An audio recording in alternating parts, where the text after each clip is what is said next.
Welcome to Gold and Black Live, our Friday, November 3rd edition.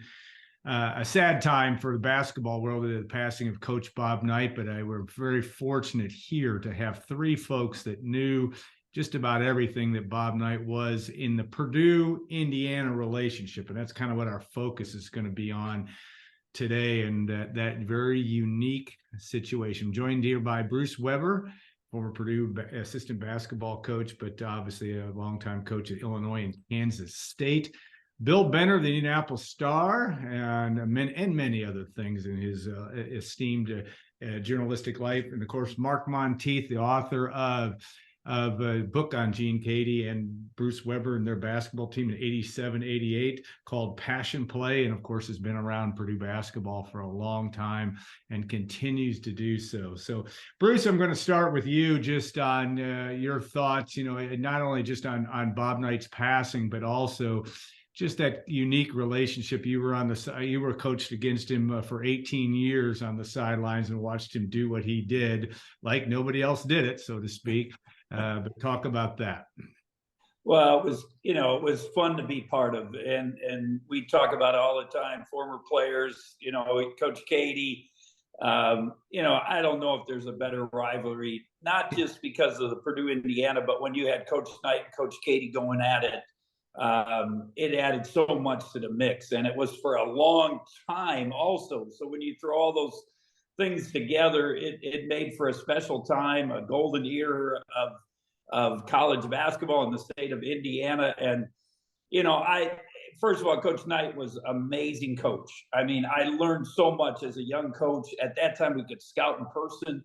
I'd go down to the Indiana games. I'd watch them, from press row and see the things and watch his tactics and how he dealt with the players and all that stuff. And, so that it was amazing. But then to watch our Coach Keady's and his relationship kind of come and go at different times, it was really, it was kind of fun to be part of that. And then just, what he meant for basketball. Coach Knight meant so much for basketball. And, and I know Bill would tell you, Mark would tell you, he did a lot of different things. He was controversial. There's no doubt about it. But as a pure basketball person and how he changed college basketball, what he meant to college basketball, it was a special time and he was an amazing coach.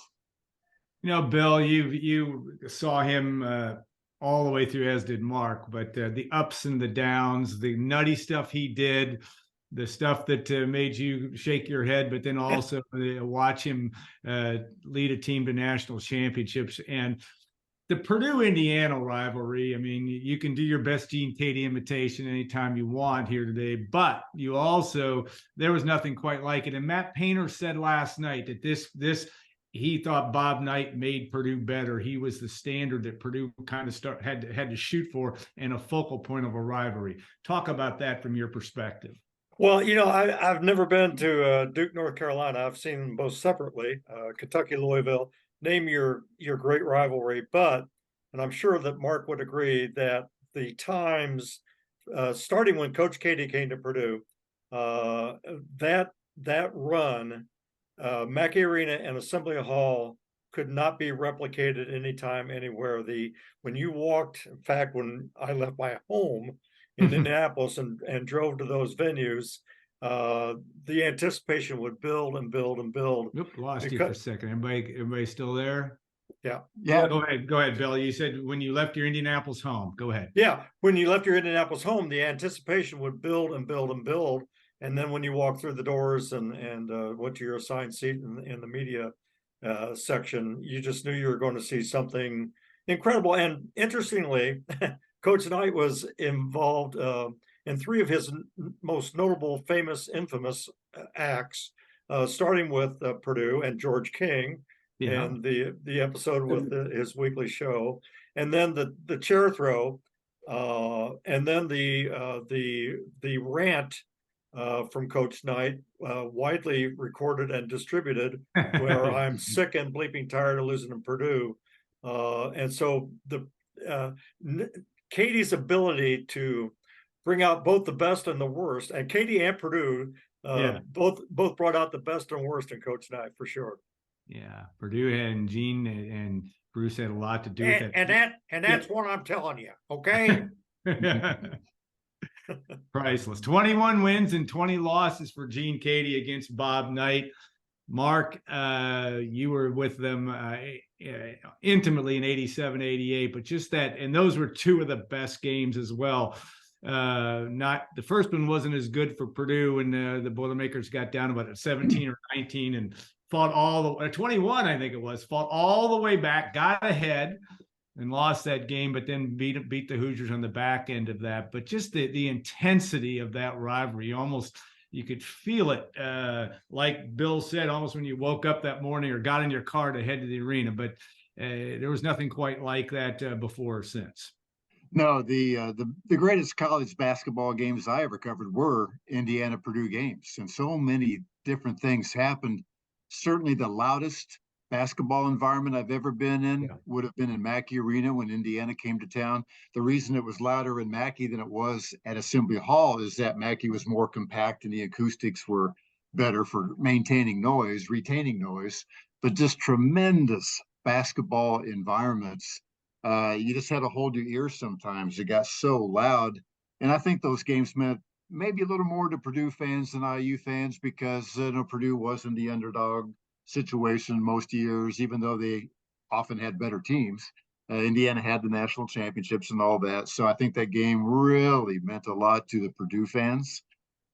So just tremendous memories. The very first game that Purdue played against IU when Gene and Bruce Weber were on that staff was down at Assembly Hall.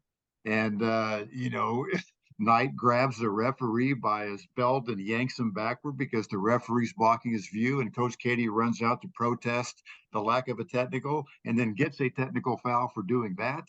And I still remember technical. Yeah, we're going to get to that in a second, Bruce. Go ahead. Yeah, I remember Katie walking into the post-game press conference and saying, "You guys don't know me very well yet, but I'm not going to put up with that. I'll fight the world. I'll fight their ass till the world falls in." And it was just what a tremendous debut for this rivalry. And there's so many other things that happened we can talk about as well. Hold on one second. It'll come back. Hopefully. I hope it's not my internet situation here. I'm not sure. I think it might be. Still there? I'm here. Can you hear me? You're okay? frozen. Yeah, I can hear you. Go ahead. Now you're good. Yeah. Okay, go ahead. Yeah. So just a tremendous college basketball environment, unmatched. The IU Purdue rivalry, it was a big deal in the 1920s, but it's never been better than it was in the 80s and into the 90s. Bruce, it's so relevant in today's Jim Harbaugh world about scouting opponent. You were up at Minnesota. I love that story, and you've told it probably more times than you care to admit because you were personally responsible for those two technicals. I think. Tell that story about that. It's not true at all, but you were legally scouting Minnesota, I believe it was, before the first Purdue IU game in 1981. But tell that story because it's such a classic about Gene's kind of overreaction, but also just that rivalry got started at the highest level in the first game and never could and continue to get better really from that standpoint. Yeah, I did go scout, and I'm a young guy, Al. I had just grad assistant, then Purdue, and coach sends me out there, and it's my first Big Ten game scouting. It was at Minnesota. Minnesota had a really good team. Obviously Indiana did also. Minnesota's controlling the game, most of it. And all of a sudden, Coach Knight just starts in on the refs and the whole momentum game changes. They end up beating them. So, I go back, I give the scouting report to coach and I say, "Coach, I'm just naive guy. I had never been that up close to Coach Knight like that. I say, you can't let him control the game. This is totally wrong. This coach, he just changed the game with how he acted and blah, blah, blah. And so now it's I don't know how many minutes into the game, Mark would maybe remember. Not very many. It's right at the start. And coach is going crazy and, boom, one technical, two technicals. And coach comes over and I just said, "Coach, I'm sorry. I didn't mean for you to, go that overboard and get technicals." And he just said, he turned to me and he said, "He knows I'm in the state now," and that was just it. And and then as you said, it just went on, and obviously we had the Rosie Barnes and Isaiah incident there, which led to the mule, which led, it just built and built. Yeah, it did, and I was on the end of that bench because Alan Kruger was the manager at the time and senior manager, and was sitting at the scores table. So we were running back and forth. In today's world, he'd be out of the game, right? Second technical, but it would have him out before it even started. But I thought, God, that game is never. Purdue's going to lose by 30, and Purdue fought its way back into that game and made it a very. Yes, it was a contested game between Roosevelt Barnes and Isaiah and Keith Edmondson and all the stuff that went on with that. But that just started it. But Bill, you talk about you covered it before Katie got there as well. And there was a lot of, Fred Schaus and Bob Knight did not get along. Fred had a hard time. Lee Rose wasn't there maybe long enough to know, though he was fully aware of playing second fiddle. That much I know from personal experience. But talk about just even the genesis of Knight and Purdue in the early days, because there were some classics in the 70s. I mean, between Fred Schaus and when Indiana was number 1 in 75 and 76, their two closest defeats arguably might have been in Mackey Arena. They got out of both those games alive. But talk about just how it all started really before then as well, in terms of that Purdue-Indiana relationship. Well, in much the way that Katie came in and took on Knight and said, he knows I'm in the state now. Knight did the same thing with Purdue. Yeah. And because Purdue was probably the better program at that time. And so Knight came in with the idea that if they're going to beat anybody, they had to beat Purdue. Yeah. And they had to take on Purdue, and they had to take them on in state recruiting. They had to take them on in the rivalry. But then Knight, in early Knight fashion, certainly went overboard on a couple of occasions in his antics directed at Fred Schaus and then George King. And the rivalry really began to build. But then again, Katie took it to an entirely different level right from the get-go. I was there, and there was also the NIT game. The famous NIT game. So that was a national stage for the rivalry. But again, like I said, I think that Knight felt that in order to control the state, win the state, it started with beating Purdue, and in some cases trying to make fun of Purdue. And he tried to do that. And from a Purdue fan's perspective, and even in the year before Bruce got there, my sophomore year, beating Indiana and Lexington, and Lee Rose doing that, on the way to the Final Four was just, and the fact that Knight lost his mind going into the locker room. I don't know if you guys were. I think probably were both covering that game, but. And got a technical coming out of the thing. I think he, as a manager, would know, and whether it was urban legend or not, he took out all of the water coolers and spilled them over and made the managers clean them up, and then literally sat there with his head in his hands as Purdue just killed him that day in Lexington. There's so many stories from that standpoint. Bruce, tell me about any other, more recent, even in your coaching days at Illinois, on down, any other interactions with Bob Knight, and just in terms of, maybe, and obviously Gene and Bob had the road show in the last few years, which was a great thing. But talk about that interactions as you got into your head coaching career. Well, first you brought up a couple of things, Al. One about Coach Katie talked about it. Bill just talked about Indiana beating Purdue, and that was one thing Coach always talked about.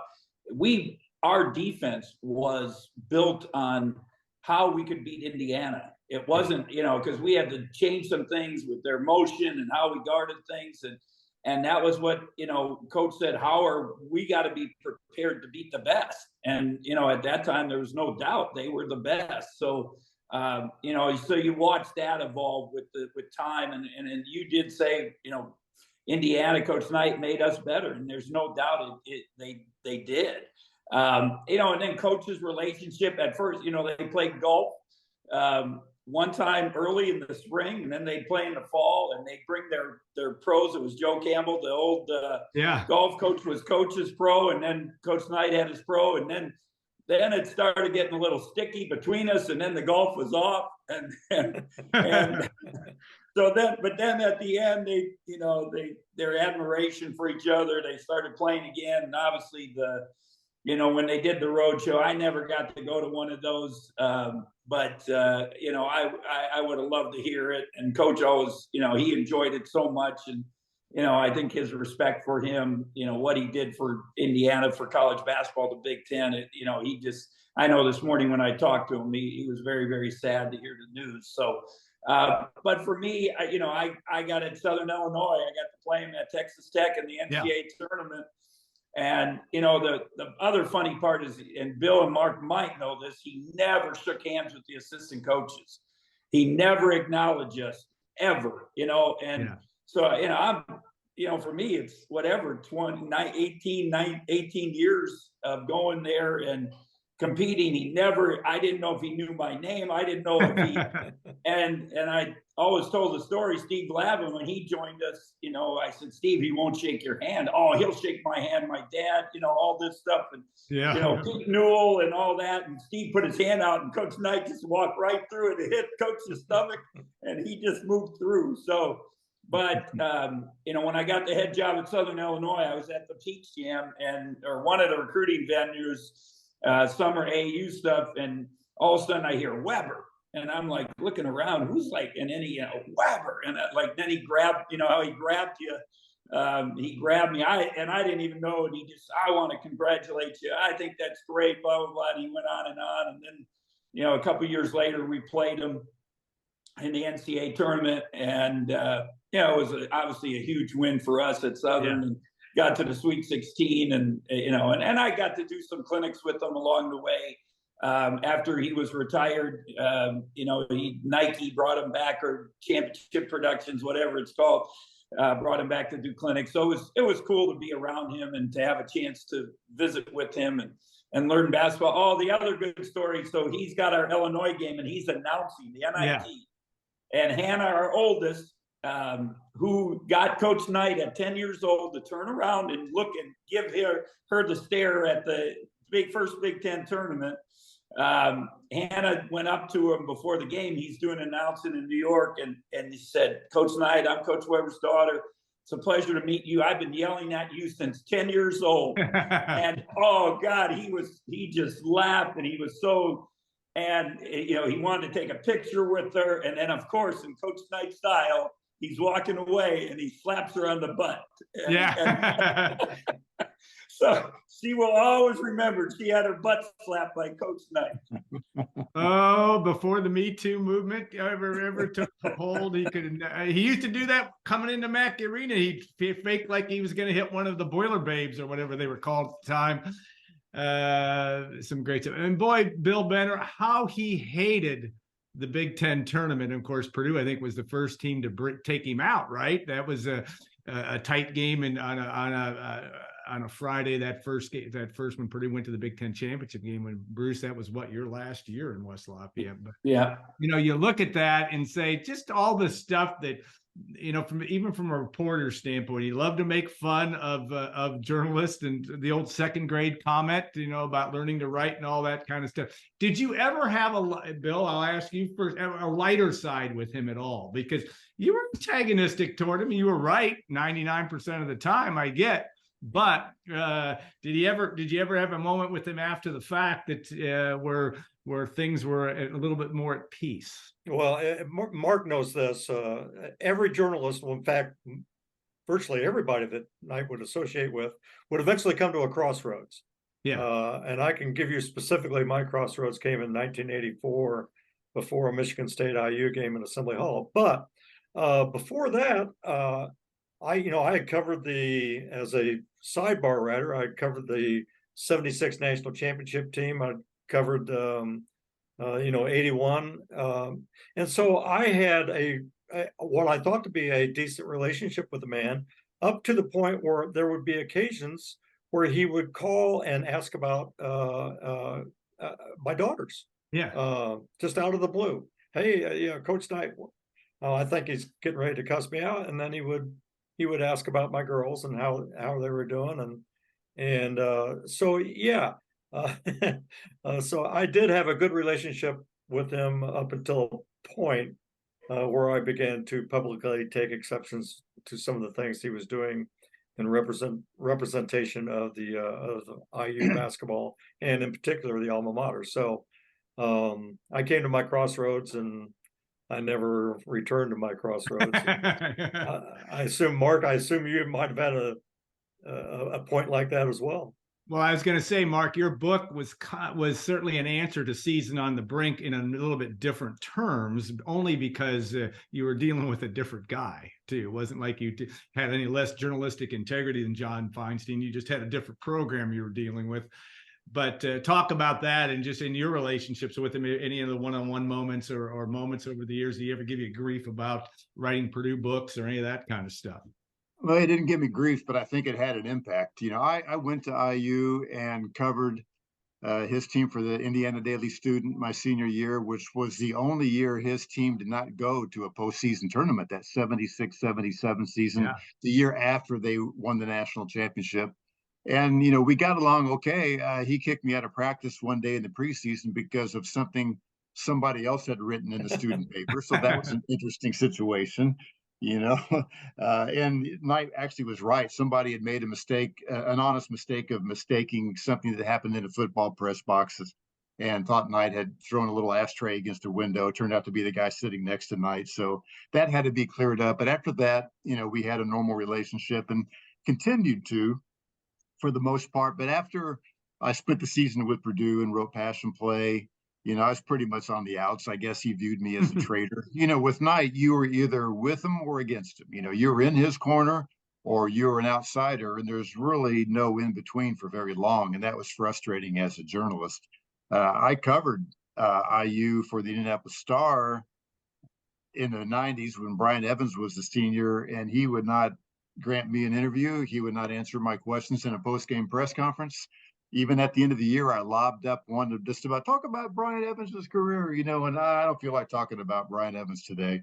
He wouldn't even do that, which to me is awfully petty because, this is about Brian Evans, not about me. And so that's how he could be at times. And that was pretty much the end of it. I mean, after that, I covered the Pacers, and that was the rest of my career. So I didn't have other meetings with him, but, he was difficult. He could be very engaging. Bill would tell you in an NCAA tournament environment with national media there, he'd turn on the charm and be funny and, fill up your notebook really quick, that kind of thing. But he, you just couldn't have a normal relationship with him from a media standpoint. And that's one thing I always appreciated about Coach Katie was that you could, he might get mad at you about something but still, it was over with at some point, and you could always have access as long as you were fair to him. So it was just very difficult from a journalistic standpoint to cover a Bob Knight team because, he wanted he wanted to manipulate. He was a manipulator above all else. And I even remember him joking about that one time on Media Day when I was a student at IU. He knew it, and he worked that way, and he'd grant you little favors if you were in his corner and never wrote anything you didn't like. But, once you did write something you didn't like, as Bill will tell you, you were an outsider and, he wouldn't even answer your questions. So challenging. He made all the other coaches look really good. I always think, God, this guy's great. He'll answer a question or he'll return a phone call, whatever. So it was good training for a young journalist to cover a Bob Knight team. But Mark is right. Knight would go into the NCAA tournament setting, and he would be this charming, eloquent, and he would tell stories in depth. And the national media that didn't interact with him on a day in, day out basis, he just had them eaten out of his hands. It was amazing how he could go into those environments, and we'd all sit back and go, where is this guy? Where's this guy on a Thursday night post game in West Lafayette? Not there. So All right, we're going to take a 2-minute break and be back for segment 2 of Gold and Black Live and let these guys catch their breath. But we appreciate them, and thanks also to Triple X and State Farm agent Trent Johnson for sponsoring. We'll be back in a couple minutes on Gold and Black Live.